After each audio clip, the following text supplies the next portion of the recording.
السلام عليكم ورحمة الله وبركاته. ازيكم يا حبايبي؟ عاملين ايه؟ وحشتوني كتير كتير، تأخرت عليكم. لو جالك بقى ضيوف على غفلة كده وانت مش عارفة تعملي ايه، انا جالي بقى ضيوف على غفلة، هقول لكم بقى انا عملته ايه. يلا نبدأ، بسم الله ونصلي على النبي عليه افضل الصلاة والسلام. كان عندي كده شوكولاتة خام، وكنت مسيحاها بكريمة لباني، وكانت مركونة عندي في التلاجة من وصفة. وعندي كده بواقي علبة شمعدان حوالي 7 بواكي، وعندي كده معلقتين سوداني ومعلقتين جوز الهند. قلت اما اعمل بقى اي حاجة حلوة كده لضيوفي. كسرت الشمعدان كده حتت كبيرة زي ما انتوا شايفين، وحطيت عليهم بقى معلقتين السوداني اللي كانوا عندي، ما كانش عندي غيرهم بصراحة. وحطيت بقى عليهم معلقتين جوز الهند خشنة. وطبعا الشوكولاتة اللي انا وريتها لكم دي سبتها على نار هادية كده عشان تسيح. ودوت صينية هحط فيها بقى كيس تلاجة كده، افتحه واحطه فيها كده عشان افرد بقى الخليط اللي انا هعمله دوت، عشان يسهل عليا ان انا اشيله كيس تلاجة. بصوا الشوكولاتة ساحت ازاي. الشوكولاتة دي يا جماعة خامتها كويسة جدا، اسمها سوي فاكس، جميلة اوي بالحليب. هنضيف بقى عليها البسكوت الشمعداني اللي احنا كسرناه وجوز الهند والسوداني، ونقلبها بقى كويس كده زي ما انتوا شايفين. وبعدين بقى بصوا هندهن الكيس دوت اللي هو في الصينية مسحة زيت كده، عشان تسهل علينا برضو ان احنا نشيل الكيس من على الشوكولاتة. بصوا بقى هنضيف الخليط بقى كده في الصينية، وهنبتدي بقى نسويه كده بالمعلقة.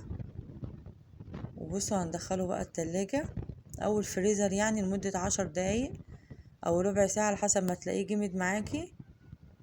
كده خرجناه اهو. بصوا هو جمد معايا شوية. هنشيل بقى من عليه الكيس البلاستيك دوت، وتبتدي بقى تشكليها التشكيل اللي انت عايزاه. بصوا الكيس بيخرج بكل سهولة ازاي عشان انا دهناه زيت. بصوا هدين برضو سطح الرخامة او المفرش السيليكون، اي حاجة تدهنيها زيت برضو عشان تشيليها بسهولة. بصراحة والله العظيم يا جماعة كان طعمها جميل جدا جدا. يعني هي وصفة جات لي كده فجأة كده بس، والله بصراحة طعمها جميل وعجبت حتى الضيوف، كأنك بتاكلي شوكولاتة كيت كات بالظبط. بصوا انا هبتدي بقى اقطعها كده مكعبات صغيرة، وفي جزء كده هقطعه صوابع.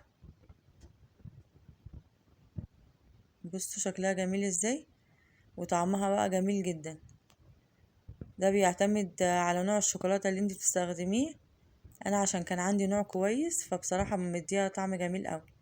بصوا قطعتها بالشكل ده كده. هبتدي بقى ارش عليها جوز الهند، وده بقى صوابع. بصوا الشمعدان باين من جوه ازاي. دي بقى هرش عليها جوز الهند كده، والصوابع ديت هجيب حبة في طبق كده وابتدي اغمزهم بقى كده الصابع كله. بصراحة طعمها جميل، ان شاء الله تعجبكم الوصفة دي. هي بسيطة جدا وما بتاخدش وقت. وبصوا الصوابع بقى، انا حسيت ان هي طويلة شوية وبتتكسر مني، فقسمت كل صبع ل2، وبدأت احطه بقى كده في جوز الهند. بصوا زي ما انتوا شايفين. وبرضو بعد ما اخلص الكمية كلها ادخلها التلاجة تستريح شوية. وبصوا شكلها جميل ازاي، طعمها بقى اجمل.